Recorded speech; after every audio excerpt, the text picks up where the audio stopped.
ஆண்டவராகிய இயேசு கிறிஸ்துவின் நாமத்திலே உங்களுக்கு கிருபையும் சமாதானமும் உண்டாவதாக. நீங்கள் இழந்து போனதை கர்த்தர் உங்களுக்கு நிச்சயமாய் திரும்ப தருவார்.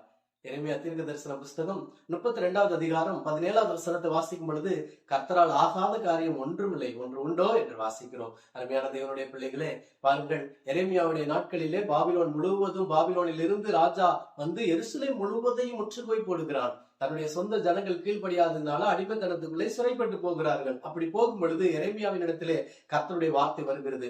உன்னுடைய பெரிய தகப்பனுடைய மகன் வந்து உன்னிடத்திலே சொல்லுவான், இந்த நிலத்தையெல்லாம் காண்பித்து இந்த நிலத்துக்கெல்லாம் நீதான் முழு சுதந்திரவாளி என்று சொல்லுவான். அவனிடத்திலே ஒரு வார்த்தையும் பேசாமல் அந்த நிலத்தையெல்லாம் நீ வெள்ளியை நிறுத்து கொடுத்து வாங்கி முத்திரை போட்டு பத்திரம் போட்டு 2 பானைகளில் அடைத்து காத்துக்கொள் என்று சொல்லுவார். ஏனென்றால் ஒரு நாள் வருகிறது, உங்களை திரும்பவும் கொண்டு வருவேன், கொண்டு வந்து உங்களை ஆசீர்வதிப்பேன் என்று கர்த்தர் சொல்லுகிறார். பாருங்கள், ஒரு நாள் வந்தது.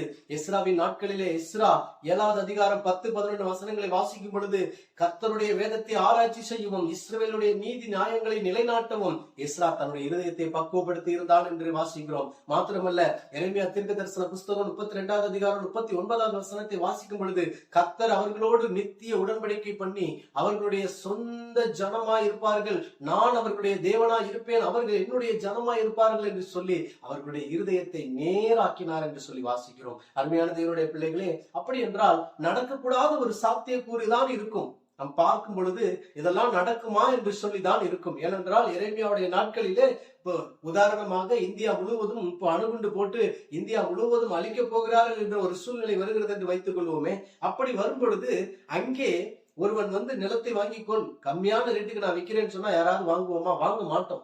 ஆனால் ஆண்டவர் சொல்லுகிறார், வாங்கி வை, பின்வரும் நாட்களிலே நீங்கள் சிறைப்பட்டு போன நீங்க திரும்ப வரும் பொழுது உங்களுக்கே இந்த நிலத்தை கொடுத்து உங்களை ஆசீர்வதிப்பேன் என்று கர்த்தர் சொல்லுகிறார். பாருங்கள், நம்முடைய யூகங்களும் நம்முடைய சிந்தனைகளும் நம்மளுக்கு இதெல்லாம் நடக்குமா கிடைக்குமா என்று போதுதான் இருக்கும். ஆனாலும் கர்த்தருடைய வெளிப்பாட்டை சார்ந்து வாழுங்கள். கர்த்தருடைய வெளிப்பாட்டையும் வசனத்தையும் கிருபையை பிடித்துக் கொள்ளுங்கள். கர்த்தருடைய வெளிப்பாட்டை எப்படி சார்ந்து கொள்வது? என்னாகமத்தின் புஸ்தகம் 11வது அதிகாரம் 23வது வசனத்தை வாசிக்கும் பொழுது, கர்த்தருடைய கை குறுகி போயிற்றோ என்று சொல்லி வாசிக்க முடியும். அருமையான தேவனுடைய பிள்ளைகளே, மோசே சொல்லுகிறார், கடலில் உள்ள மச்சங்களை எல்லாம் எடுத்து போட்டாலும் இஸ்ரவேல் ஜனங்களுக்கு பத்தாதே, ஏனென்றால் 30 லட்சத்துக்கும் அதிகமான ஜனங்கள் இருக்கிறார்கள்.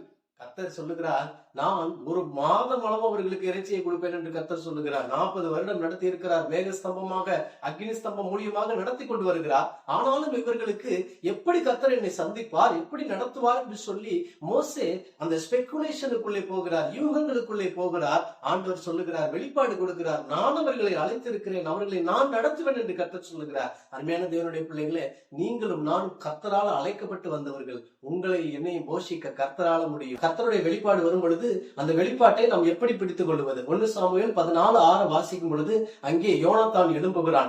பெலிஸ்தேயர்களுடைய ஆயுத கிடங்களே போய் அங்கே தானிய கிடங்களே அந்த தானியத்தை கொள்ளையடித்து வரலாம் என்று சொல்லி அங்கே யோனாத்தான் எழும்பி போகிறதை வாசிக்கிறோம். நல்லதுதான். ஆனாலும் யோனாத்தான் பாருங்க, கர்த்தர் ஒரு வெளிப்பாட்டை கொடுத்தால் அந்த வெளிப்பாட்டை பிடித்துக் கொள்ளாமல் யூகங்களுக்குள்ளே போகிறதை வாசிக்க முடிகிறது, பார்க்க முடிகிறது. எப்படி என்றால், நாம் போவோம், புறப்பட்டு போவோம், ஒருவேளை கர்த்தர் ரட்சித்தால் ரட்சிக்க கூடும். கொஞ்சத்தை கொண்டாகிலும் அதிகத்தை கொண்டாகிலும் கர்த்தருக்கு ரட்சிக்க தடை இல்லை.